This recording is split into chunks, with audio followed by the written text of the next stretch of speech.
Good morning, good afternoon, and good evening, folks, depending on whatever time frame that you guys are based in. Myself, I'm based in London, and it is 9:45 here, so good morning from myself.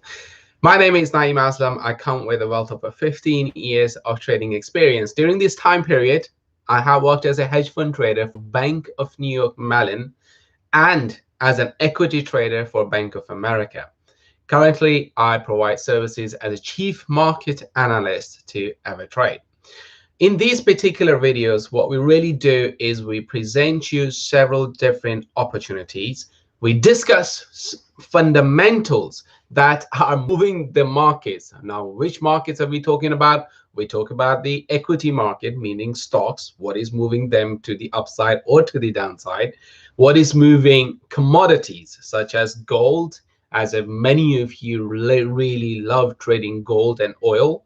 And speaking of gold, oil, why there is a massive opportunity on oil prices today, which are very much likely to move enormously to the upside or to the downside. Of course, we'll discuss all of that. And more importantly, why stocks are moving to the downside. Again, it is something that we will discuss in much great detail today and really give you guys an understanding of it, why these particular moves are happening in the market. And more importantly, where is the opportunity? Is in this downfall that we are seeing in the market, is there still an opportunity? That is exactly what we will do.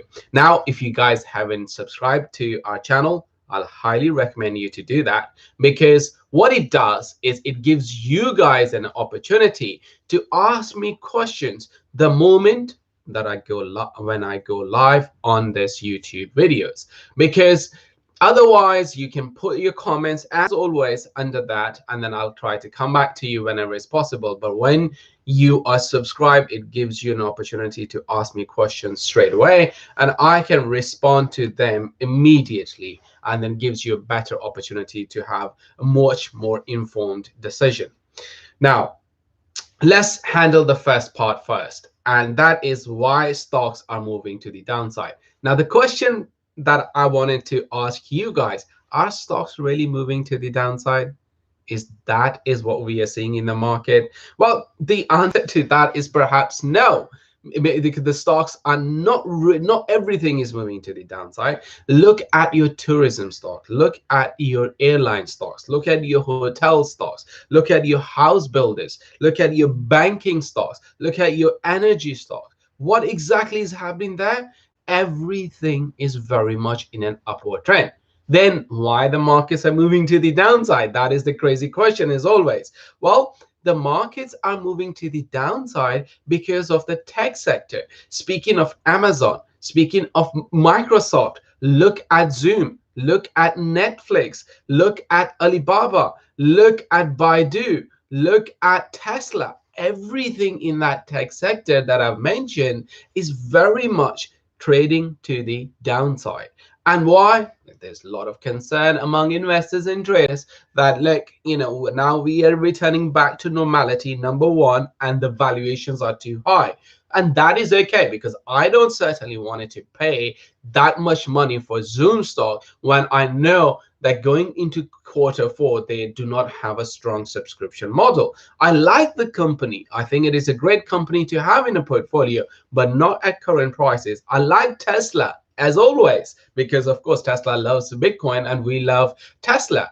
But the reason I am still a bit reluctant to get involved in Tesla, because I believe I can bag some bargain when it comes to Tesla. So I'm waiting for the prices to come even more lower. This week, we can very much easily, even today, we can cross the last week's low of 619. So I would very much look at between $500 to $550 price mark to get into Tesla's price, or even perhaps lower in relation to that.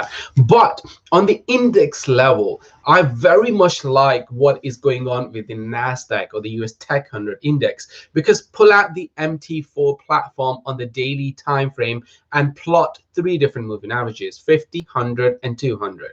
This NASDAQ 100 is testing your your 100-day simple moving average. It has crossed below that. Now, the next average that we're looking at is your 200-day simple moving average. Prices are about to test this one.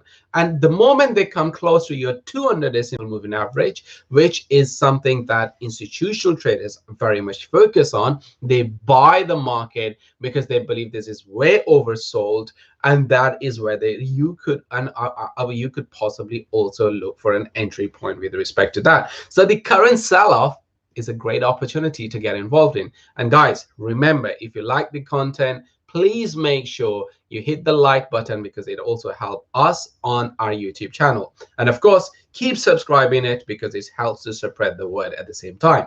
Now, let's continue into the second market, which is gold. Why prices are moving to the downside? Well, the trend is way overpowering. The downward trend is very, very strong, because if you look at the gold chart on the daily time frame, we are just not seeing any momentum coming at all on the upside. Yes, the prices have, they have a bounce from our area of support, which we've mentioned before. And today, I've also done a separate video on gold prices describing the next important level of entry based on technical analysis, where prices are likely to move. And we looked at, from a bigger time frame perspective, from a weekly time frame perspective, picked up an entry point which we believe is very significant, and where gold prices can really bounce from there.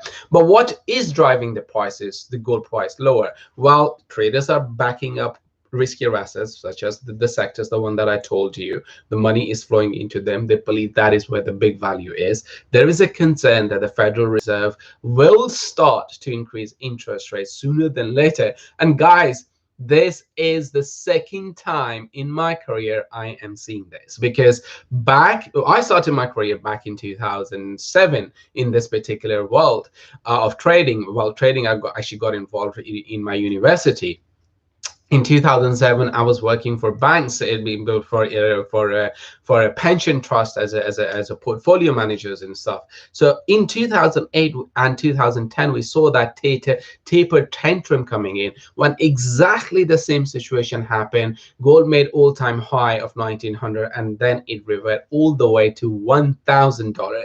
Are we going to see that? Well, we will find out. But for one thing is for sure, gold is very, very in a strong downward trend, and at the same time it is way oversold as well. So that is the key that we're going to keep an eye on. So meaning, do not have strong and big bets on the downside. The big bets should be to the upside, but strict management rules should be implemented here in terms of an opportunity, because the strong downtrend can trigger several different stop losses. So that is what we have to be very much wary of.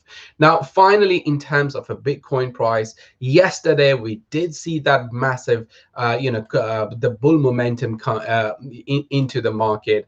And the problem here is that on the 4-hour time frame, I am not seeing the momentum. I'm not seeing bulls very much controlling the price of Bitcoin. Yesterday, we did see the price crossing above the 50, the 100, and the 200 simple moving average. These three together gives me very strong indication that yes, prices are likely to move to the upside, and the momentum will continue. But the moment the price starts to drop below these moving averages on the 4-hour time frame, then it gives me an indication that, okay, the long-term trend is still not picked up more momentum. So that is what we've got to be really mindful of in relation to this particular trade, right?